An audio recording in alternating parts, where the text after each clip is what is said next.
ஓம் நம சிவாய. அனைவருக்கும் வணக்கம். விஷா டிவைன் பிளாக் சேனலுக்கு உங்களை அன்போடு வரவேற்கிறேன்.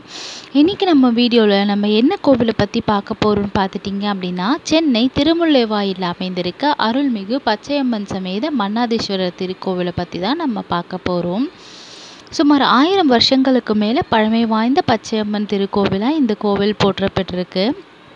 120 வருஷங்களுக்கு முன்னாடி இந்த கோவிலுக்கு கட்டி கும்பாபிஷேகம் பண்ணியிருக்காங்கன்னு பேசப்படுறாங்க. சமீபத்தில் இந்த கோவிலை புதுப்பிச்சு மறுபடியும் கும்பாபிஷேகம் செய்ததாகவும் பேசப்படுறாங்க.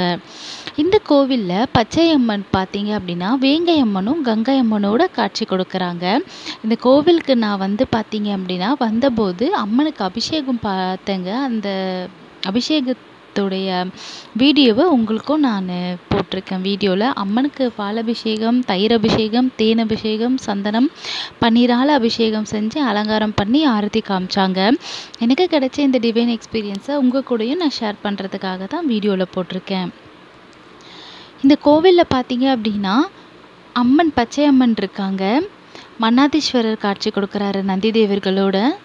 7 சப்த கன்னிகளும் ரிஷிகளும் இங்கே காட்சி கொடுக்குறாங்க.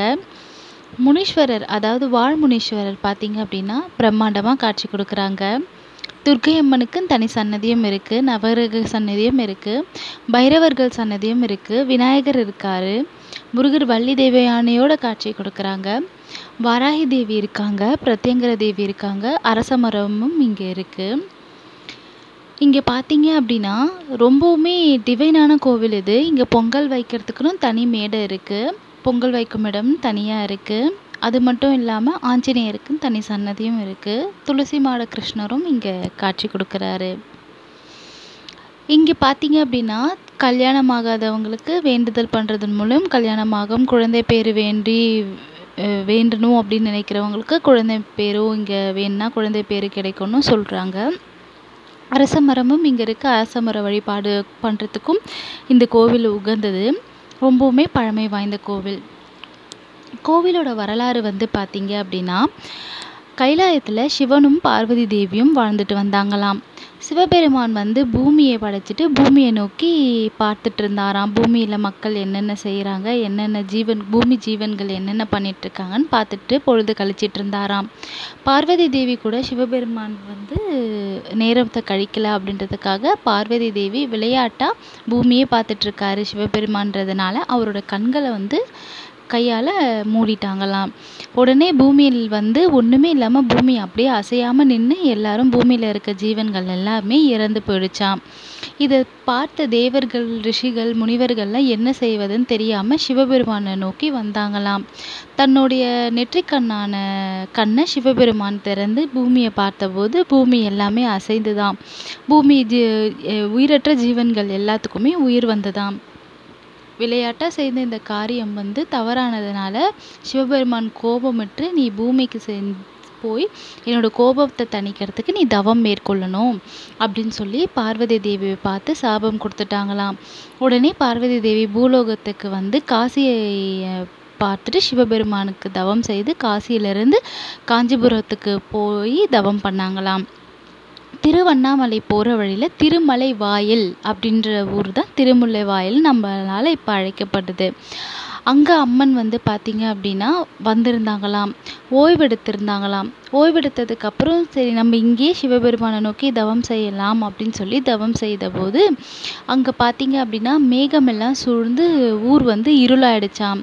அதை பார்த்த மன்னர் பார்த்தீங்க அப்படின்னா யார் இவங்க இங்கே தவம் மேற்கொள்ளக்கூடாது அப்படின்றதுக்காக மன்னரோட தம்பிகளை விட்டு நீ போய் சொல்லி அவங்கள இங்கேருந்து அனுப்பு அப்படின்னு சொன்ன பொழுது தம்பிகள் எல்லாம் அம்மனை பார்த்துட்டு அவ்வளோ அழகாக இருக்கிறத மன்னர்கிட்ட போய் சொன்னாங்களாம்.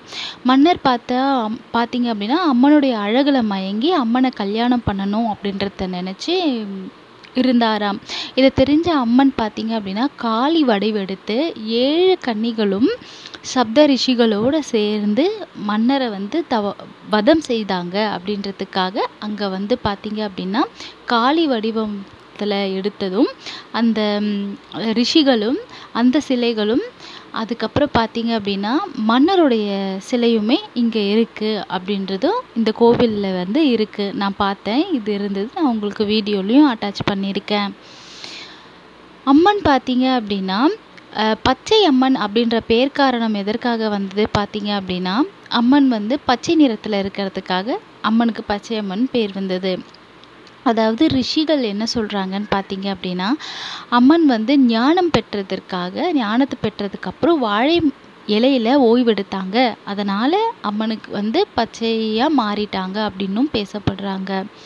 இன்னொரு கதைகளில் என்ன சொல்கிறாங்க அப்படின்னு பார்த்துட்டிங்க அப்படின்னா, அதாவது ஒரு முனிவர் ஒருத்தர் அம்மனை நோக்கி யாகம் செய்தாராம். அம்மன் வந்து அந்த இருக்கையில் அமரணும் அப்படின்றதுக்காக புனிதமான பொருட்களான மஞ்சள், தர்பைப்புல் அதெல்லாம் வச்சு அம்மனுக்கு வந்து ஒரு இருக்கை பண்ணாங்களாம்.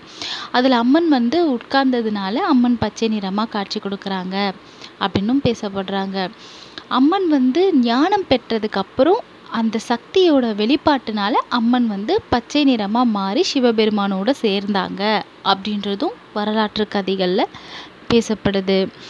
ரொம்பவுமே டிவைனான எக்ஸ்பீரியன்ஸாக இருந்தது.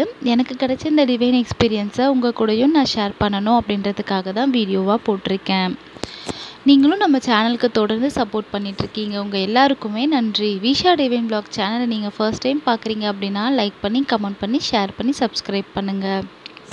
ஆல்ரெடி பார்த்துட்ருக்கீங்க அப்படின்னாலும் லைக் பண்ணி, கமெண்ட் பண்ணி, ஷேர் பண்ணுங்கள். எந்த கோவில் பற்றியாவது உங்களுக்கு தெரிஞ்சுக்கணும் அப்படின்னாலும், வழிபாட்டு முறைகளை பற்றி நீங்கள் தெரிஞ்சுக்கணும் அப்படின்னாலும் சொல்லுங்கள். நாங்கள் வர வீடியோஸில் உங்களுக்காக நாங்கள் கண்டிப்பாக போடுறோம். தொடர்ந்து நீங்கள் சப்போர்ட் பண்ணுங்கள். இல்லை நாங்கள் ஏதாவது திருத்தணும், வேறு ஏதாவது நாங்கள் வீடியோஸில் சேஞ்ச் பண்ணணும் அப்படி இருந்தாலும் நீங்கள் சொல்லுங்கள். நாங்கள் வர வீடியோஸில் நாங்கள் மாற்றி உங்களுக்காக போடுறோம். விஷா டிவைன் vlog சேனலுக்கு நீங்கள் சப்போர்ட் பண்ணுறதுக்கு உங்கள் எல்லாருக்குமே ரொம்ப ரொம்ப நன்றி. உங்கள் வேண்டுதல் எல்லாமே பச்சை மலை அம்மனும் மன்னாதீஸ்வரோட அருளால் உங்கள் வேண்டுதல் இங்கே கோவிலில் இருக்க எல்லா கடவுள்களோட அருளால் உங்கள் வேண்டுதல் எல்லாமே சீக்கிரம் நிறைவேறும். உங்கள் கஷ்டம் எல்லாமே சீக்கிரம் தீர்ந்து போகும். நானும் வேண்டிக்கிறேன், நீங்களும் நம்பிக்கையோடு வேண்டுங்க. உங்கள் கஷ்டம் எல்லாமே தீர்ந்து சந்தோஷமாகவே இருப்பீங்க. எல்லாரும் நல்லா இருப்போம், நல்லதே நடக்கும். எல்லாரும் நல்லா இருப்போம். நன்றி. இந்த கோவிலில் சனி பகவானுக்கு தனி சன்னதி இருக்குது. சனி பயிற்சியின் போது வேண்டுதல் பண்ணுறது, பரிகாரம் பண்ணுறதுக்கு உகந்த ஸ்தலம். சனிக்கிழமையின் போது இங்கே சனி பகவானுக்குன்னு தனி சிறப்பு பூஜையும் பண்ணுவாங்க. எல்லாரும் நல்லா இருப்போம். நன்றி.